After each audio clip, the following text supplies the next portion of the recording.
Inside Nigeria, keeping you informed on what matters. Inside Nigeria, keeping you informed on what matters. Inside Nigeria, keeping you informed on what matters. Inside Nigeria, keeping you informed on what matters. Inside Nigeria, keeping you informed on what matters. Inside Nigeria, keeping you informed on what matters.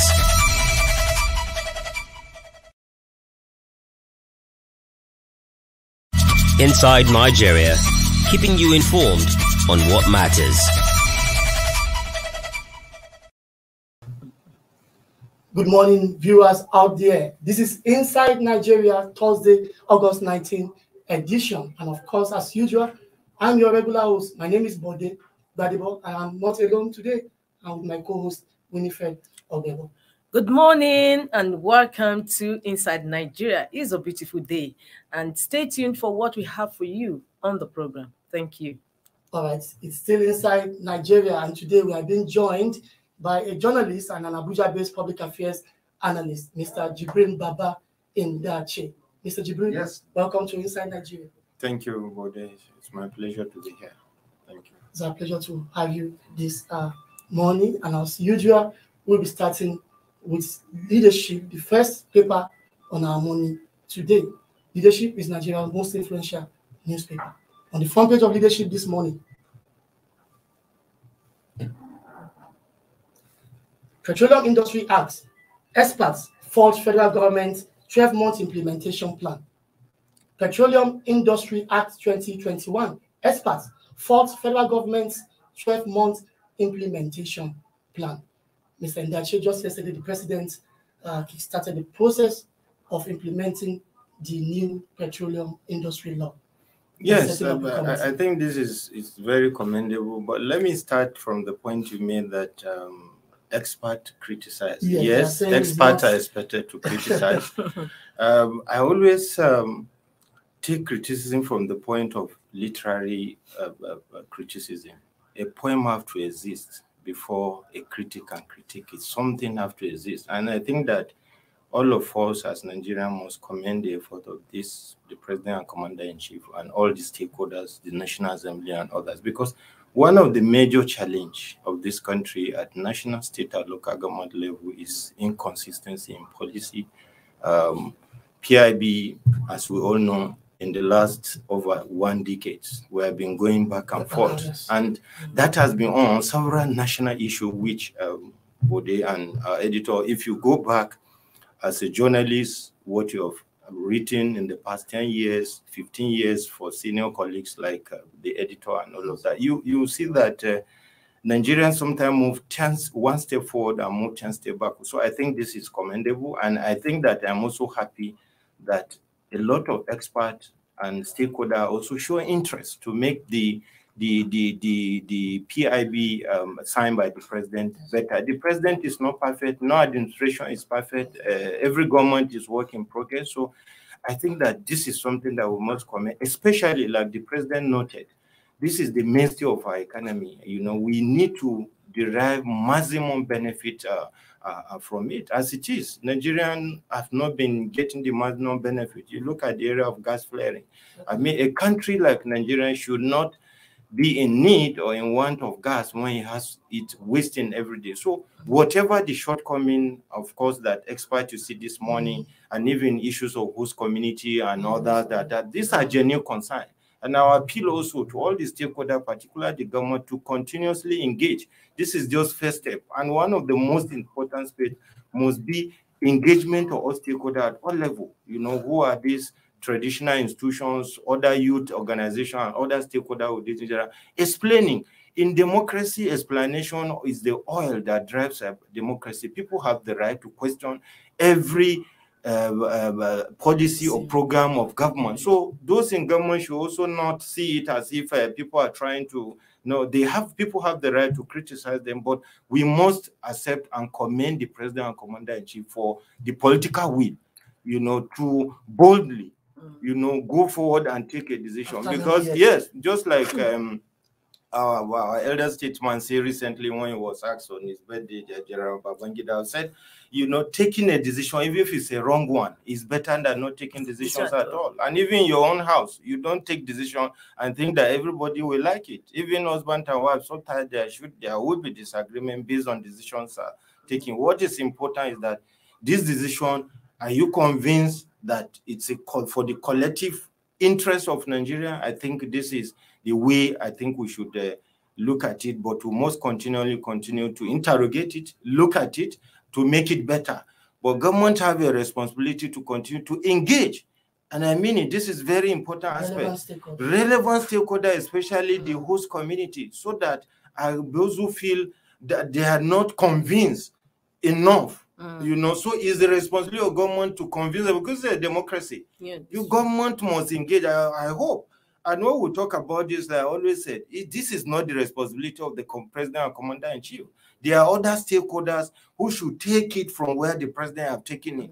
Members of the National Assembly, other stakeholders who meant well for this country must continue to engage, identify various groups from the host community that has come out. Indeed, use some of these members who feel aggrieved, but you know that it's nothing personal, to talk to other aggrieved people to say, look, please, this is this 3% for now, please take it. This is in our own collective interest.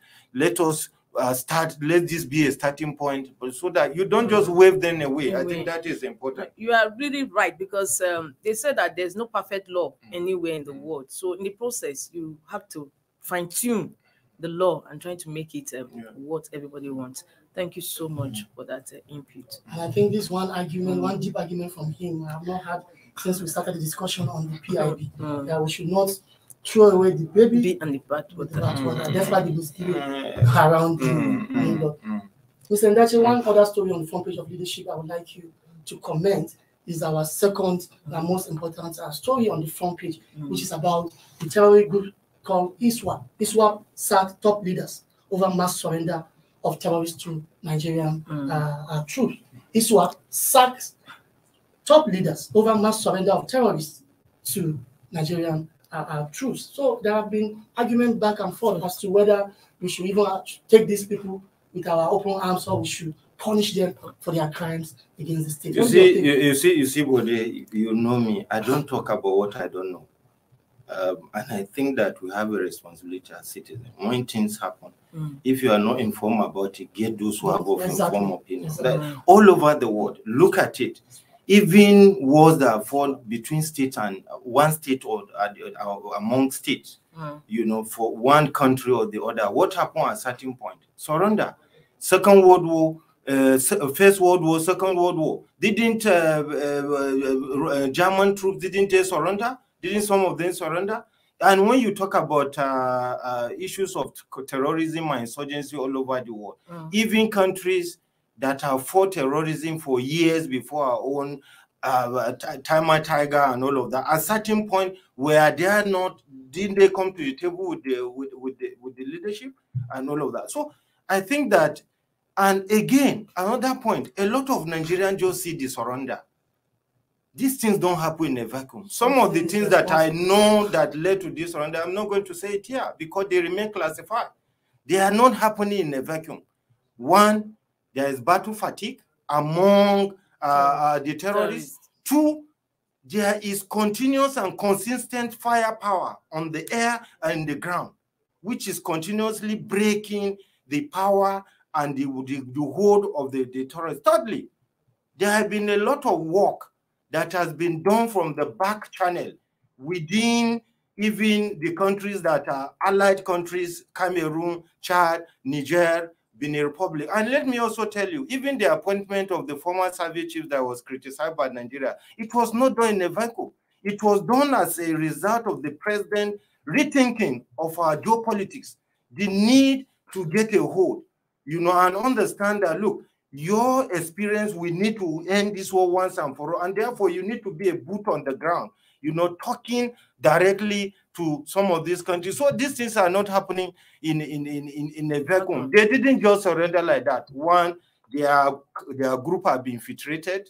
Certainly, you see the takeoff of Abubakar Shekau. You see the commander. As it is now, both the HISWAP and Boko Haram are in disarray. And above all, you can see that their logistic channel have been blocked consistently.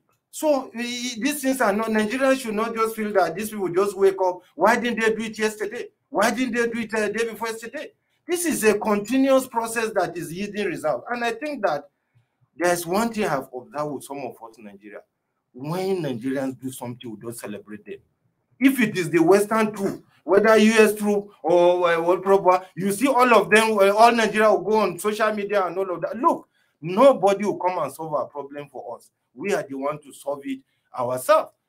Continuously, you can see the language of the Chief of Army Staff. You can see the synergy among the service chief. He said, look, surrender. If you don't surrender wherever you are, we are going to smoke you out. And look, there's no mercy. It is God. They are not there to give you mercy. It is you go and tell.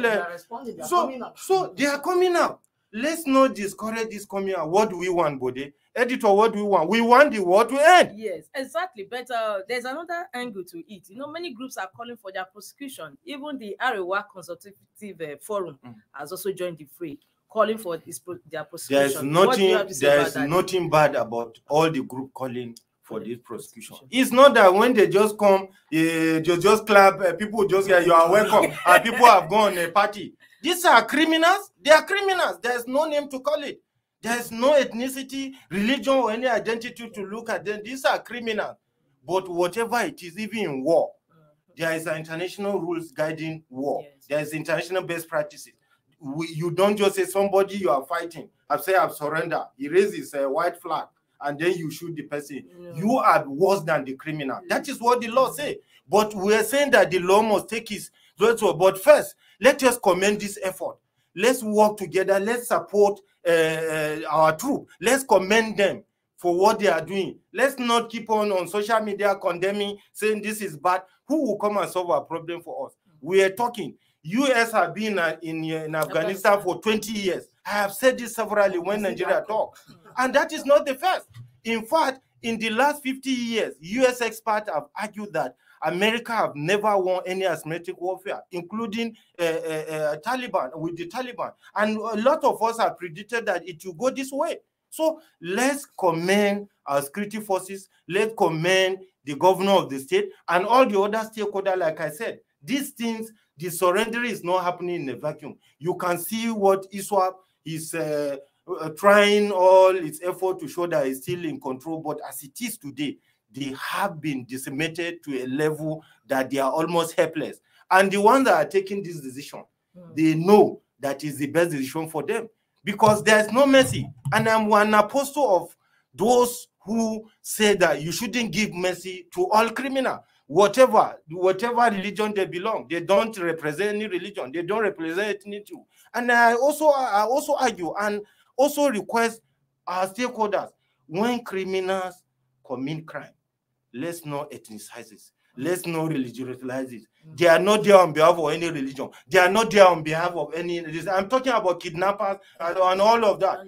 The way the security forces are dealing with the terror, that's the way they are dealing with bandits and kidnappers. It's just that it takes time.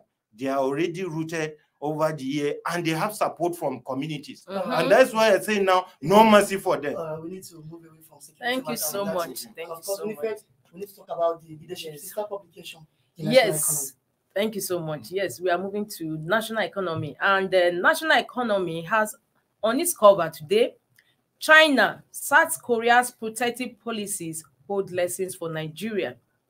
China, South Korea's protective policies hold lessons for Nigeria. And to get more on the lessons for Nigeria, so you can get a copy of National Economy today. I think that I know this is not a familiar terrain. No, it is. You see, Bode, you liken this to even this studio. Before you come into this studio, I saw a notice. What did the notice say? Wear a face mask. That is one. But when you get into the building, before you get in here, there's something on the door. What did it say? Out of bound. Even for staff. Yeah, unauthorized staff. Unauthorized staff. Why did you say that? For other reasons. No country run itself as an open door. Exactly. People come into your house, your office, anyhow. There's no any barricade and all of that. This is you have our own particular challenges. Why the one lesson I always use Asian countries as an example that Nigeria, other African countries should look up to, not the Western world. They look inward for their solution. That is one. Yeah. And when they want to solve their problem, there's no sentiment. They take decision and they hold on to it. When they want to close their border on something, they do it. Whatever anybody say, whether it's Western power, whether it is, they stay the cause, and they are consistent. They are committed to all of that. In Nigeria, a government take decision today, be within the same government. A government will even how do you use that expression? Will take one decision tomorrow and tomorrow reverse itself. So no country. We have lessons to learn from what China and Korea, and indeed Indonesia, India, and all Malaysia, Singapore, and all these Asian countries. Nigeria need to look up to these countries to learn a lot of lessons about. There are lessons to be learned. And that's the cross of. That's the cross. It's an important angle that I think that everybody should pick a copy of this fiscal and monetary and all that. You don't take decision. When you take it, hold on to it. You know, and you see, one thing with us in Nigeria, some leaders, when they take decision, they are afraid of being criticized. How can you take decision, even as a class monitor, if you are being, or a class rep, you take decision, you are afraid of being criticized. Take decision if you are sure you are taking in national interest. Let posterity judge you. That is what is important. You know? Thank you, Mr. Ndace. We need to go on a short break now, and when we come back, we will continue on the next paper on our menu this morning, which is the blueprint. We'll be back shortly.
Inside Nigeria, keeping you informed on what matters. Welcome back. It's still Inside Nigeria for this Thursday morning, August 19, 2021. And of course, we're still in the studio with our guest analyst, Jibrin Baba Ndace, an Abuja-based public affairs analyst and journalist with the Blueprint newspaper. Ndace, we're going to your newspaper. It's the next on our this morning, the Blueprint. And on the front page of our Blueprint this morning, it's still the same PIB discussed earlier. Nigeria lost $50 billion investment to delayed passage of the law, according to President Muhammadu Buhari. And I was baffled when I saw this story, because I know in the last 10 years, President Buhari's government will take the blame for 6 of the 10 years, because he has been around for 6 years. Yes. We lost $50 billion. Yes. Sometimes it's also important as a leader to take responsibility. Take responsibility. That's what I've done. It's work in progress. You know, it's not a sign of weakness. So, and if you look at this estimate of loss on the part of Nigeria, you will go to every other area of Nigeria's national economy for a refusal, for lack of political will to take certain decisions. This is what we have lost in all areas, in solid mineral, in issue of Ajaokuta, and all the other areas of our national economy and all of that. So I think that this is very important that we take note of this, and this will be a reminder that there's a need for us to critically focus on the benefit of it, while also, you know, continuously trying to how we are going to improve on the shortcoming of the bill, as also noted in the riders to the headline, you know, the issue of host community, you know, and then the MDAs to comply in 12 months. I think the timeline, that is also very important. Yeah, whether it is feasible or once you have a leadership, one of the challenge is that you must have a vision. You have a mission on how to do. That is one thing I like about the military. Every commander, every service chief is appointed. He has a vision, he has a mission, and there's a timeline on how to achieve it. It doesn't mean that it is not fixed. It is not cast in gold, in stone. So this can be, but at least they need to wake up. This is an administration that has how many years? Well, 2023 is going. So it needs to take it to a level that even if another administration comes, it will be difficult. Because we know in Nigeria, once one administration ends, whatever gains that, it's possible that another administration says, no, stop the PIB. So it's important that the president are given the time. It's a marching order, you know, and then they have to work assiduously towards achieving it. And then you talk of the gas flaring, the danger of it, and then it breaking the monopoly of NNPC. These are all positive. This thing. You look at such oil. State-owned oil company like that of Brazil and other countries that were peers with Nigeria, Aramco, where are they today? You know. But if I may quote him, the governors are not so happy with it, because they are saying that this PIA has given even NNPC more powers. Decisions are not editor. Decisions are not taken to make people happy. Decisions are taken in national interest. A lot of people will be unhappy. Even some people who do business in the industry. There are a lot of people that will set agenda to undermine this particular process. What is important is that, is this decision taken in national interest? Is it taken for the good of all Nigerians? That is what is important. Yes, governors may not be happy. Some of the governors are not happy. In the next 3 years, they will 2-3 years, they will not be there. The president who have signed this bill is not in the next 2023 is also leaving. So yes, they may not be happy. Let them engage. Let them engage the president. I mean, all the stakeholders. This decision was not taken in a vacuum. It was through robust engagement with all the stakeholder members of the National Assembly. Of course, even the delay was as a result of their attempt to be meticulous to ensure that all interests are protected, and to a certain level that all those who are players in the industry and Nigerians are better off with the PIB Act. All right, Winifred, you need to be at the Vanguard now. Okay, yes. We are moving on to Vanguard for our paper review this morning. And Vanguard also has on its cover the PIA, that is the Petroleum Industry Act. And it says Sylvia under fire. You know, Sylvia is the Minister of State for Petroleum Resources. It said it's on fire over 3% equity. Buhari begs. That is Vanguard today. Sylvia under fire over 3% equity. Buhari begs.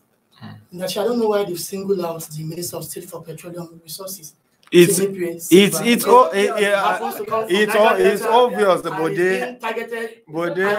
of not protecting the interests of the Niger Delta. It's obvious that he will be targeted. One is from the Niger Delta. They feel that he understands, he knows where the shoe coming from the shoe pitches. But you see, even though it's from Niger Delta, he's also a Nigerian, and he's taking this decision on behalf of Nigerians, not just the Niger Deltans alone. So we must also excuse him. And I'm sure he didn't also take this decision alone. It is not a one-man decision. And the effort that he may have made to even get this 3%, a lot of people will not know.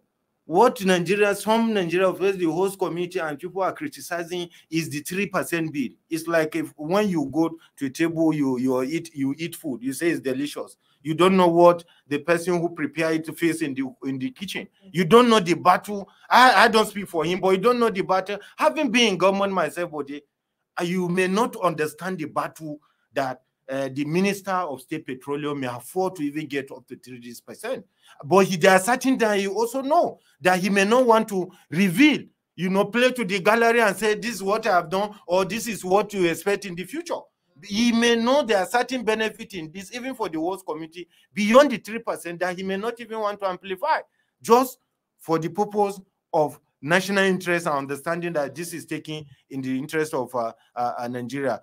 I also hope, like the president is begging now, that the Honorable Minister of State Petroleum, who understand the ground, his people, and all of that, should also not just sit back. He should engage behind the scene, engage all those stakeholders to explain to them. Even he doesn't need to come on the pages of newspaper or the radio or TV to defend himself, but this will require back channel engagement. He needs to engage elder statesmen in the area, youth, politicians, and all of that, to explain to them that, look, this is an ongoing process. This is the step I took. This is what I did. This is what I did. And this is going forward. These are some of the benefits of it. And I'm also happy with the message, that the signal that the President and Commander-in-Chief is sending, begging the host community, because that is very important. It's not a sign of weakness. It's a sign of strength that the President, from day one, is appealing to people of the host community that, please, it is not a lose-lose situation. It's a win-win situation.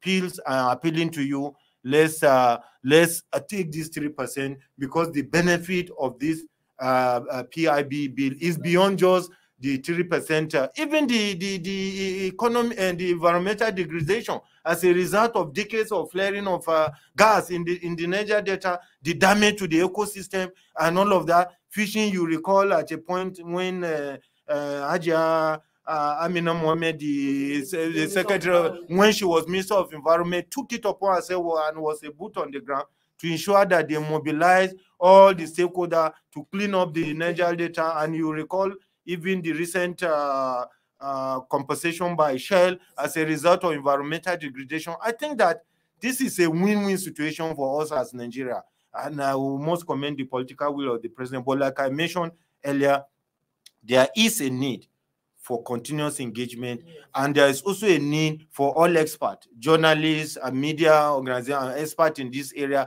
to continue to focus. Now the president are giving 12-month timeline. Let's not go back and sleep. This discussion must continue on your program and other program in the next 1 month. How far they have gone, what they are doing, what step they are doing, which other stakeholder is not doing what. This is what Nigeria. We must not sit back and just top the blame on the president and commander-in-chief. Thank you so much, Jibrin Baba and Ndace. On that note, we've come to the end of the first segment of Inside Nigeria this morning. And many thanks to our guest analyst, Jibrin Baba Ndace.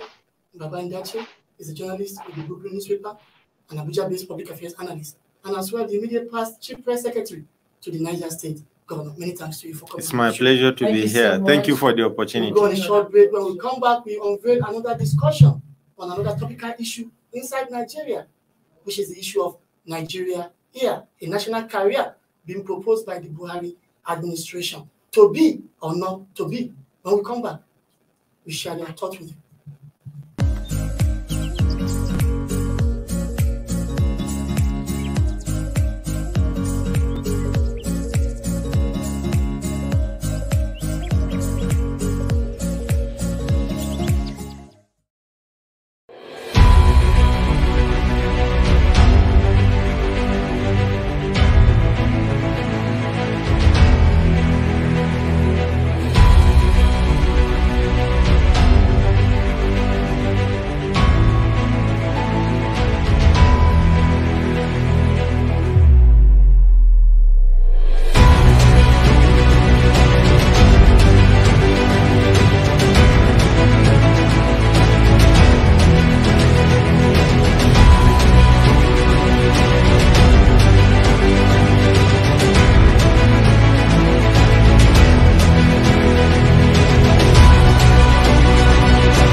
Inside Nigeria, keeping you informed on what matters.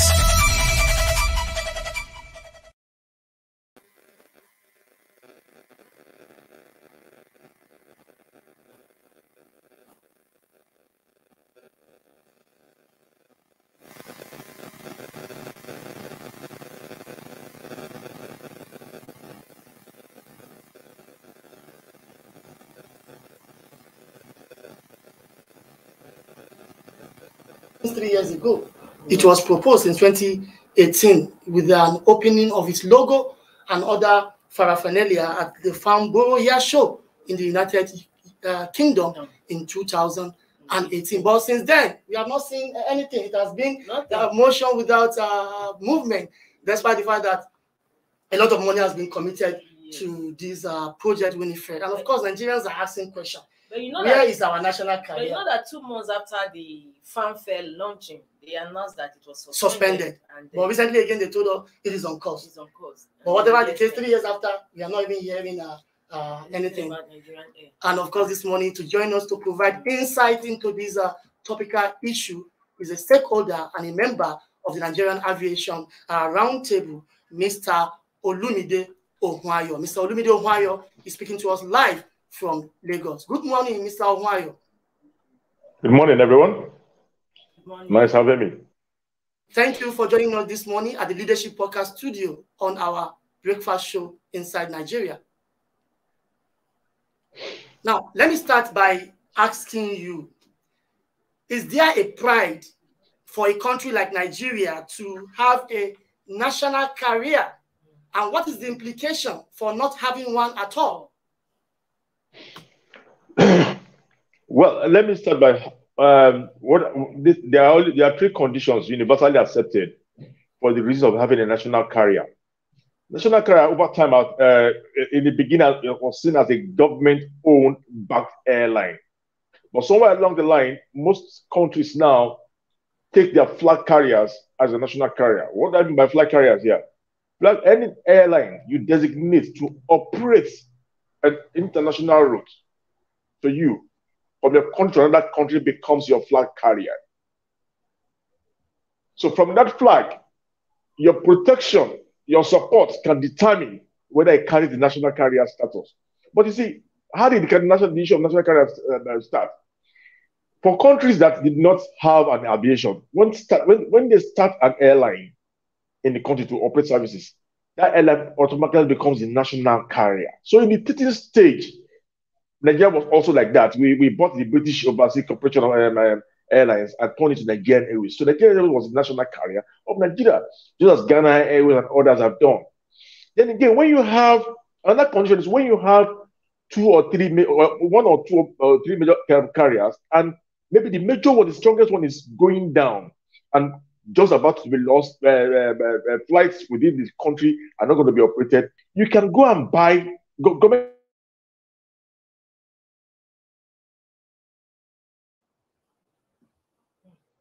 Hello, Mr. Ohunayo.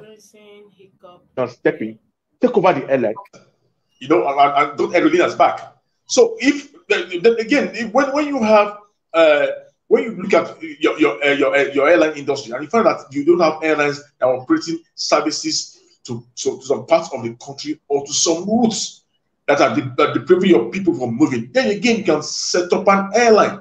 Now, putting these 3 conditions together now, do you think that Nigeria is in that condition now? Absolutely not, because we have moved from the stage. When we set up Nigerian Airways, there was no other airline in Nigeria. Today we have about 10 to 12 carriers.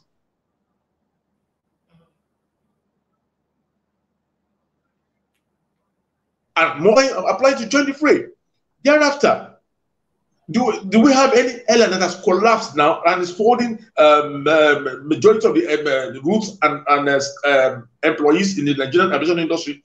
That's not true, because the airline that would have collapsed that was big then was ARIC, and government stepped in with AMCOM, and AMCOM today operates ARIC and are intending to start another airline called Nigerian Eagle from that airline.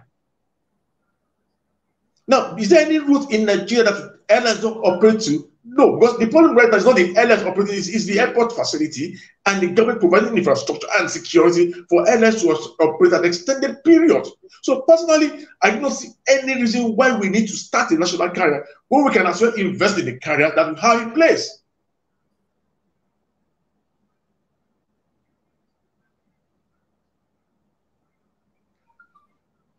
Mr. Ohunayo.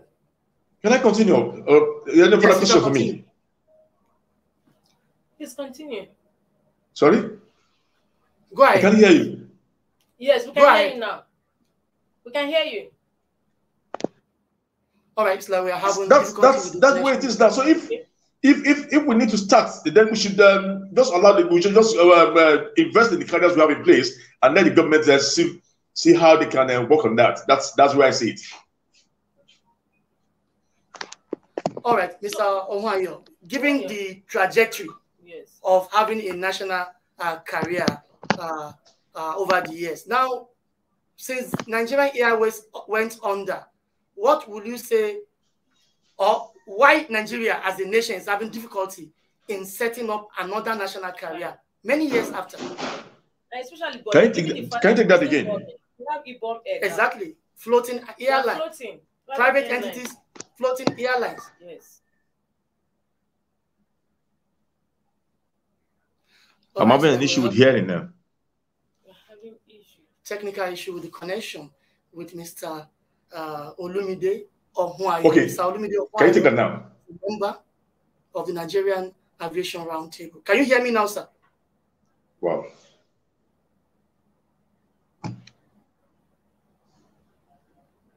Hello.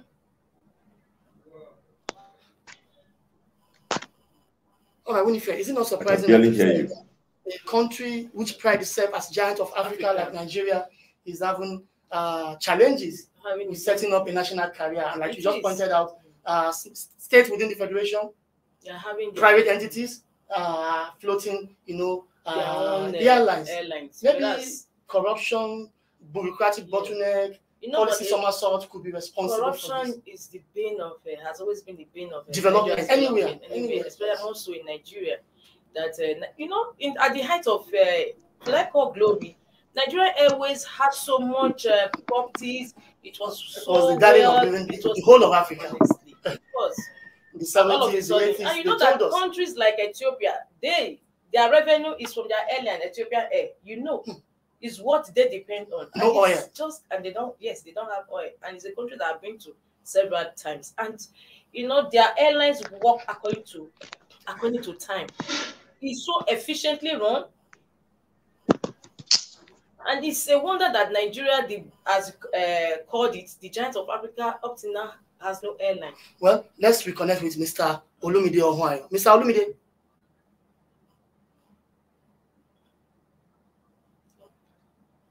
All right, our technical team are still trying to fix that connection with Mr. Olumide Ohunayo, a member of the Nigerian Aviation RoundTable. He has been speaking with us live from Lagos on Inside Nigeria this morning. So I remember in 2019, at the tail end of the President Muhammadu Buhari's first tenure in office, the then Minister of Transportation, who is still Minister of Transportation now, but then when he was Minister of Transportation Ministry then comprised aviation.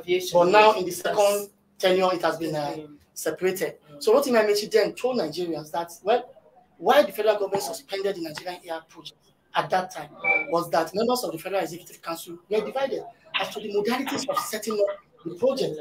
Because at conception, what the federal government said was they will want a situation where private investors will have 95% stakes, while federal government will have only 5%. And some people are saying, no, it cannot work that way. You call it a national carrier. Why will it be that federal government will own the minority stake, while the private interest will own the majority stake? Well, we don't know what they are still talking about as we speak, and we don't know why the project is on hold. Let's see if you can reconnect to Mr. Olumide Ohunayo to provide insight. Okay, we are still having challenges with the connection. So you can see policy somersaults, bureaucratic bottlenecks have been at the heart of these challenges. And I think as a nation, we should be disturbed that as a giant of Africa, we don't have a national carrier. And I think, Bode, that maybe just maybe the heart of the federal government is not really in it. Look at the Petroleum Industry Act that was passed, that was assented to, few days ago.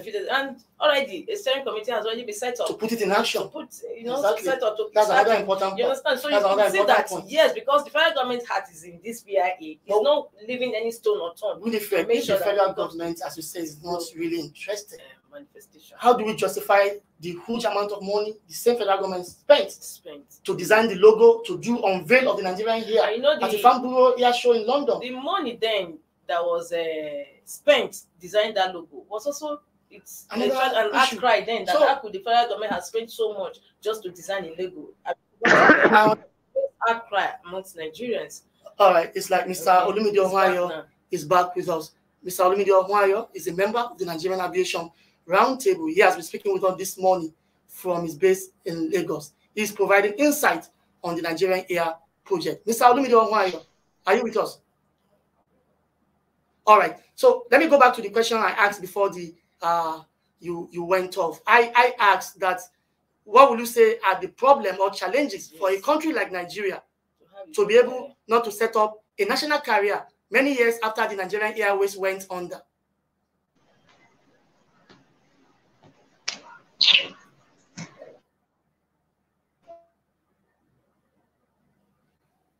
Hello, Mr. Olumide. Are you hearing us? We're still having challenges with the connection over there. Yeah? So we should be disturbed. Honestly speaking, even though we are not aviation experts, that's why we invited people like Mr. Olumide Ohunayo to provide insight. But for me personally, as a layman, as an ordinary Nigerian on the street, I think I should be disturbed if, as a firstborn of the family, I am not, taking up responsibility. I'm not displaying some features I'm supposed to display, given my status. It's actually a call for concern, because you see that most other developed countries, even countries that are not so developed, like I mentioned earlier, Ethiopia, they have their own national island and they are living far from it. Kenya. So Nigeria shouldn't be an exception. We have smaller countries like Rwanda. Exactly. Rwanda. We have Rwanda. So it's really a cause for concern, and I sincerely hope that the federal government will just beam the searchlight on this sector, this viable sector, and do something, set up our own career, because there's nothing wrong with it. British Airways has been there for years. You know how much British Airways is ripping up from That's an institution. Who always want to go to UK. That's an institution. Slight opportunity. Really very Mr. Olumide is back. Mr. Olumide Ohunayo, can you hear us now? Yeah, I'm here. Okay. That's just the problem with technology. We've been speaking to Mr. Olumide Ohunayo, a member of the Nigerian Aviation RoundTable. And of course, this morning, he's providing insights on the Nigerian Air project on the Inside Nigerian show. So I asked you, what would you say are the challenges for Nigeria as a country not to be able to set up a national carrier many years after the Nigerian Airways went under? Let me before I take on that, let me just reply the lady. I heard her talking about and you went talking about Rwanda Airways. Rwanda has a national carrier, Ethiopia has a national carrier.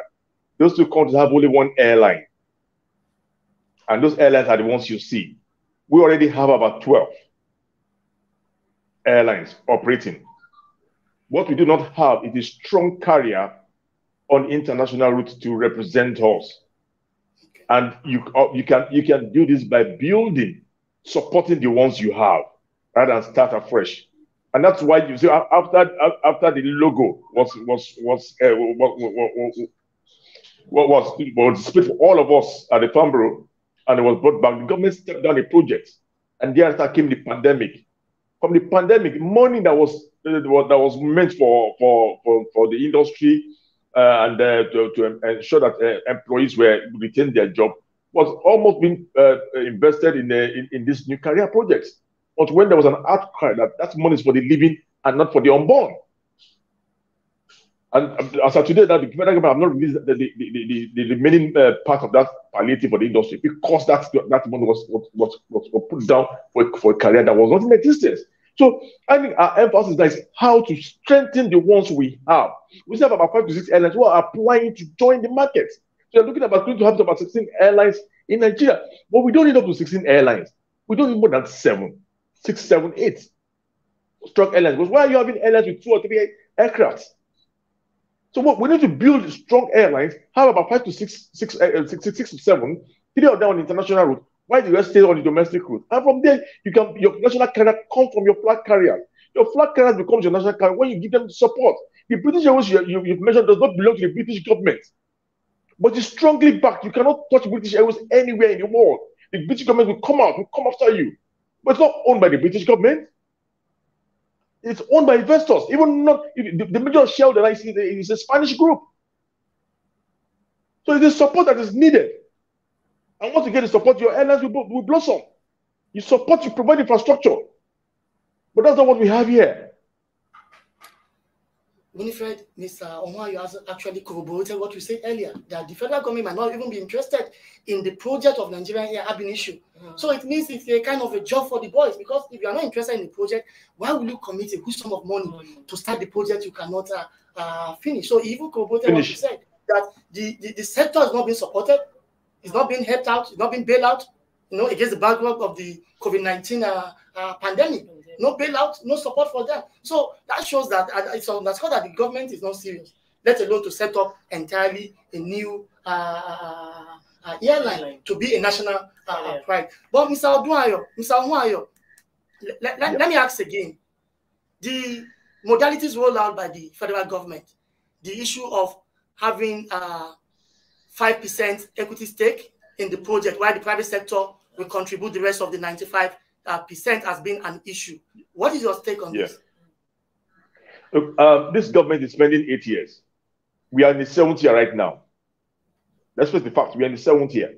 By May 2023, they are out. Which airline will they bring out now? They'll be able to consolidate, prepare itself, and be on ground and have that strength for the next 1 year. What they're just going to do is just to push us into another round of suffering. Now, when you take 5%, and say 5% belong to the government, the 95% will not go to investors, private investors. Now, so these private investors will now have protection, will now have more leverage than other airline investors in the country. Is that what you want to do? And you not expect them to be sabotaged? You know what happened in Virgin Nigeria? When they were being protected and the main investors were other Nigerians, and other airlines, we are all investors in this situation. Why should there be protection for all? We should all be treated fairly. So for me, I think we just want to take this money and say, yes, I said I was going to do it. I'll do a national carrier. I will be a national carrier. That's what happens to that airline. That's what happens in the industry. We do not need that airline from the government. If the government that insists on having an airline, AMCON already has ARIC and Aero. Go and invest in those 2 carriers and build a national carrier from there. AMCON, in order to take the pains away of maybe the past ownership and debt, I've started a new airline, Nigerian Eagle. AMCON is owned by the federal government. The federal Ministry of Aviation, who is eager to launch a logo, who has launched a logo, who is eager to start a national carrier, should work with AMCON and develop that airline. Let us start afresh. So this is not about this, the time frame left is too short for them, because when they process the AOs and other things required, they would have been knocking on the May elections. And I can tell you from May next year, they'll all be pressing elections. And they'll just throw us into some sort of liability for the next government and the next generation of Nigerians to carry. So leave this national carrier project, invest in airlines that already existing, and use that to build the industry.